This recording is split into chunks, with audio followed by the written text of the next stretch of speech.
విద్యాబుద్ధులు నేర్పాల్సిన టీచర్లు కొందరు పక్కదారి పడుతున్నారు. విద్యార్థులకు మంచి మాటలు చెప్పి భవిష్యత్తుకు మార్గనిర్దేశనం చేయాల్సిన ఉపాధ్యాయులు కొన్ని సందర్భాలలో పిల్లల భవిష్యత్తును నాశనం చేస్తున్నారు.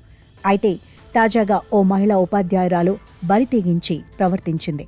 ఏకంగా తాను పాఠాలు చెప్పే స్కూల్లో 5వ తరగతి చదువుతోన్న విద్యార్థితో సంబంధం పెట్టుకుంది. అంతేకాదు అతనితో బిడ్డను కూడా కంది. కొన్నేళ్ల తర్వాత ఈ విషయం తెలియడంతో సదరు విద్యార్థి తండ్రి పోలీసులకు కంప్లైంట్ చేశాడు. దాంతో పోలీసులు రంగంలోకి దిగి ఆ టీచర్ను అరెస్ట్ చేశారు.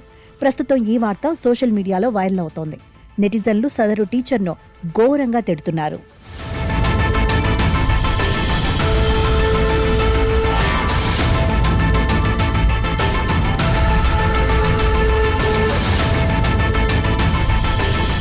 అమెరికాలోని న్యూజెర్సీలో ఒక ప్రైమరీ స్కూల్లో లారా కారెన్ అనే మహిళ టీచర్గా పనిచేస్తుంది. అయితే 2016లో 5వ తరగతి చదువుతోన్న ఓ విద్యార్థి తల్లిదండ్రులు పని మీద బయటకు వెళ్లాల్సి వచ్చింది. ఆ సమయంలో తమ బాబు చదువుకి గ్యాప్ రావద్దని లారా దగ్గర ఉంచేందుకు నిర్ణయించుకున్నారు. ఇదే విషయాన్ని ఆమెకు చెప్పగా లారా కూడా సరే అని చెప్పింది. దాంతో కుమారుణ్ణి టీచర్ దగ్గర వదిలేసి వెళ్లిపారు విద్యార్థి తల్లిదండ్రులు. అలా 2016 నుంచి 2020 వరకు లారా దగ్గరే ఉన్నాడు బాలుడు. ఇక పాఠాలు చెప్పడం పక్కన పెట్టిన ఆమె 5వ తరగతి బాలుడితో లైంగిక సంబంధం పెట్టుకుంది. తన కోరికలు తీర్చుకుంది. దాదాపు 4 ఏళ్ల పాటు ఈ సంబంధం కొనసాగించింది టీచర్ లారా. ఇక 2019లో ఆమె గర్భం దాల్చింది. బిడ్డకు జన్మనిచ్చింది.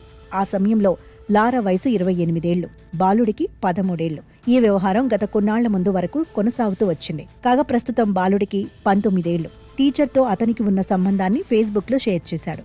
అంతేకాదు వారిద్దరికీ ఒక పిల్లాడు పుట్టాడని వెల్లడించాడు. ఈ పోస్ట్ను అతని తండ్రి చూశాడు. టీచర్ వ్యవహారంపై తీవ్ర ఆగ్రహం వ్యక్తం చేశాడు. పిల్లాడిని దగ్గర ఉంచి వెళితే లైంగిక కోరికలు తీర్చుకుని తన కుమారుడిపై లైంగిక వేధింపులకు పాల్పడిందని పోలీసులకు ఫిర్యాదు చేశాడు. మైనర్తో అనుచితమైన సంబంధం కొనసాగించినందుకు పోలీసులు ఆమెపై కేసు నమోదు చేసి 2025 జనవరి 16న అరెస్ట్ చేశారు. ఈ కేసుపై కోర్టులో విచారణ జరుగుతోంది. కాగా ఈ ఘటనపై టీచర్ లారా మరోలా స్పందించింది. బాలుడే తనతో అనుచితంగా ప్రవర్తించాడని చెప్పింది.